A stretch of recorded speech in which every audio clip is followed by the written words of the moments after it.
அன்பார்ந்த வானவில் YouTube channel பார்வையாளர்களே, உங்களை சந்திப்பதிலே மட்டற்ற மகிழ்ச்சி. வணக்கங்களும் வாழ்த்துக்களும். நண்பர்களே, இன்றைய தினம் ஒரு விபரீதமான சம்பவத்தை அரசு அதிகாரமும் மீடியாக்களும் எந்த அளவுக்கு அதை வெளிவர விடாமல் செய்கின்ற சதியை மக்களுக்கு உணர்த்துவதற்காக நான் உங்கள் முன் இருக்கின்றேன். ராமநாதபுரம் மாவட்டம் முதுகுளத்தூர் அருகே உள்ள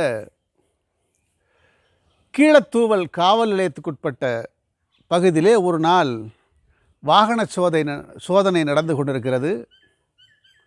ஒரு பையங்க 2 பேர் வர்றாங்க, பைக்கில் நிறுத்துகிறாங்க, காவல் நிலையம் நிறுத்துகிறாங்க. அதை பின்னால் லிஃப்ட் கேட்டு வந்த பையன் இறங்கி ஓடிடுறான். காவல்துறை அந்த வண்டி ஓட்டிக்கிட்டு வந்த மணிகண்டனுங்கிற பையன்கிட்ட விசாரிக்கிறாங்க, அந்த இறங்கி ஓடின பையன் யார்? லிஃப்ட்டு கேட்டால் ஏற்றிட்டு வந்தேன், அது வரைக்கும் போகணும்னா, அதை தவிர்த்து அந்த பையன் சம்மந்தமாக எந்த விதமான தகவலும் எனக்கு இல்லைன்னு இந்த மணிகண்டன் சொல்கிறான். மணிகண்டன் ஆங்கில இலக்கியம் 3வது ஆண்டு படிக்கக்கூடிய பையன். முதுகுளத்தூர் கல்லூரியிலே, முத்துராமலிங்க தேவர் நினைவு கல்லூரியிலே 3வது ஆண்டு ஆங்கில இலக்கியம் படித்து கொண்டிருக்கின்ற கல்லூரி மாணவர். அந்த மாணவனை அந்த இடத்திலேயே வைத்து கடுமையாக காவல் நிலையத்தார் தாக்கி அவரை காவல் நிலையத்திற்கு கொண்டு சென்று அங்கும் கடுமையான சித்திரவதைகளை அந்த பையனை செய்திருக்கிறார்கள். அவனுடைய உயிர்நாடி உறுப்பிலே கூட ஏறி மிதித்து அவனை சித்திரவதை செய்திருக்கிறதாக தகவல் வருகிறது. அந்த பையன் உணர்வற்ற நிலையிலே மாறிய பிறகு வீட்டிற்கு ஃபோன் செய்து, ஒருவேளை அவர்களுக்கு தெரிந்திருக்கக்கூடும் இந்த பையன் இறப்பதற்கான தருவாயில் இருக்கிறான் என்ற தெரிந்த காரணத்தினாலே வீட்டிலே இருந்து அவர்கள் தாய் தகப்பனை அழைத்து வந்து, நீங்கள் உங்கள் மகனை அழைத்து சென்று விடுங்கள் என்று கூறுகிறார்கள். அழைத்து சென்ற பிறகு அவருடைய நிலைமையை உணர்ந்து மருத்துவமனையில் சேர்த்தால் பையன் இறந்து விடுகிறான். பொறுப்பு யார்? முழுமையாக கீழத்தூவல் காவல் நிலையத்திற்குட்பட்ட காவலர்கள், அதிகாரிகள் அத்தனை பேருமே தான் இந்த சம்பவத்திற்கு பொறுப்பேற்க வேண்டும். ஆனால் நடந்தது என்ன? சாத்தான்குளத்திலே நடந்த சம்பவம் உங்களுக்கு தெரியும். ஜெயராஜ் பென்னிக்ஸ் இவர்களுக்கு நடந்த சம்பவத்திற்கு அத்தனை மீடியாக்களும் ஒரு வாரமாக சாத்தான்குளத்தின் மீதே தன்னுடைய போக்கஸை வைத்திருந்தார்களே, அத்தனை அரசியல் கட்சிகளும் சென்று அவர்களுக்கு ஆதரவாக நின்று காவல்துறையின் மீது நடவடிக்கை எடுத்து இன்றைக்கு காவலர்கள் சிறைக்கு பின்னாலே இருக்கிறார்கள். அவ்வளவு ஆதரவளித்த திராவிட முன்னேற்றக் கழகம், அத்துணை ஆதரவளித்த அனைத்து மீடியாக்கள், பிரிண்ட் மீடியாவாக இருக்கட்டும், செய்தி மீடியாவாக இருக்கட்டும், அத்தனை பேரும் அதுவே ஒரு வாரத்தினுடைய பேசு பொருளாக ஆக்கி வைத்திருந்தார்களே, அவர்களெல்லாம் இந்த மணிகண்டன் விஷயத்திலே எங்கு சென்றார்கள்? இது விதி மீறல் இல்லையா? மனித உரிமை மீறல் இல்லையா? அப்படி என்றால்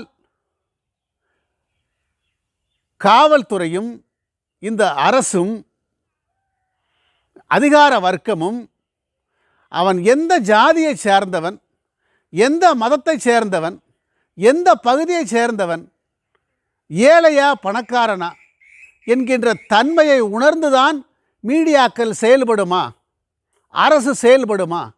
அன்றைக்கு மு.க. ஸ்டாலினிலிருந்து பாராளுமன்ற உறுப்பினர் கனிமொழியிலே இருந்து அத்தனை பேர்களும் சென்று அந்த இல்லத்திற்கு சென்று சந்தித்தார்களே, பெனிக்ஸ் வீட்டிற்கு சென்று சந்தித்தார்களே, ஜெயராஜ் வீட்டிற்கு சென்று சந்தித்தார்களே, அதை தவறென்று நாங்கள் சொல்லவில்லை. அத்தனை பேரும் அதை கண்டித்தோம்.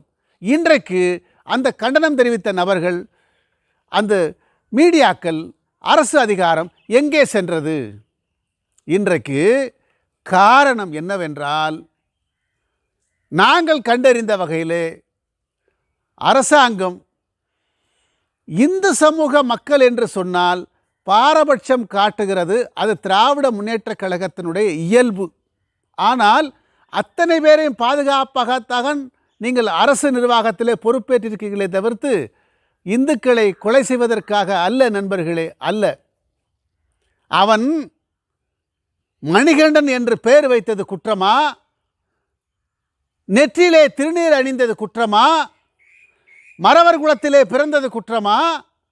அல்லது இந்து சமுதாயத்திலே பிறந்தான் என்பதுதான் மிகப்பெரிய குற்றமா? நண்பர்களே, இதுதான் எங்களுடைய கேள்வி.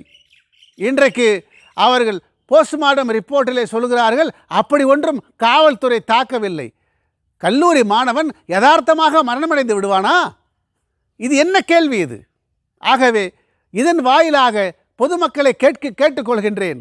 அத்தனை பேர்களும் இந்த தேவர் சமுதாயத்து மக்களை பார்த்து நேரடியாகவே கேட்கிறேன்.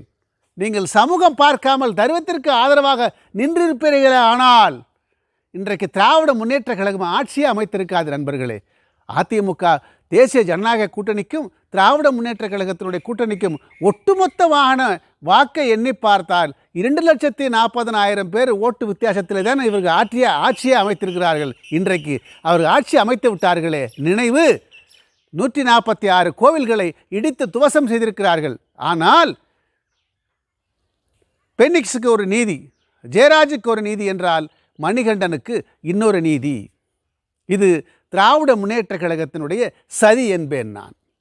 கண்டிப்பாக இதற்கு நீதி விசாரணை கண்டிப்பாக வேண்டும். இதற்கு எய்ம்ஸ் மருத்துவமனை டாக்டர்கள் வந்து மீண்டும் இதை பிரேத பரிசோதனை செய்ய வேண்டும்.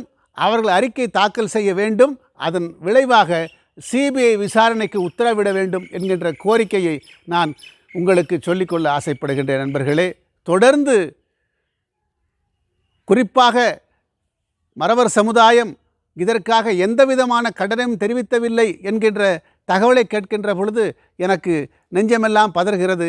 ஒன்று, இன்றைக்கும் இந்த சமுதாயத்திற்கு ஒரு பிரச்சனை என்றால் முதன் ஆளாக நிற்பது பாரதிய ஜனதா கட்சியினுடைய நண்பர்கள் தானே தவிர்த்து வேற யாரும் பின்வரவில்லை. அனைத்து சமுதாய மக்களும் இதை நீங்கள் உணர்ந்து கொண்டாக வேண்டும். அதற்காகவே இந்த செய்தியை நான் உங்களுக்கு சொல்ல கடமைப்பட்டுள்ள நண்பர்களே. தொடர்ந்து இப்படிப்பட்ட அநீதிகள் இந்துக்களுக்காக இணைத்து கொண்டிருக்கிற திமுக அரசை கண்டனம் செய்வோம். இது மத்திய அரசாங்கத்தினுடைய எய்ம்ஸ் மருத்துவமனை டாக்டர்கள் இதை பிரேத பரிசோதனை செய்ய வேண்டும். அந்த குடும்பத்திற்கு நீதி கிடைக்க வேண்டும். அந்த இறந்து போன மணிகண்டனுடைய குடும்பத்திற்கு 1 கோடி ரூபாய் இழப்பீடு வழங்க வேண்டும் என்ற கோரிக்கையோடு என்னுடைய வார்த்தையை நிறைவு செய்கின்றேன். மீண்டும் உங்களை சந்திப்பேன். நன்றி, வணக்கம்.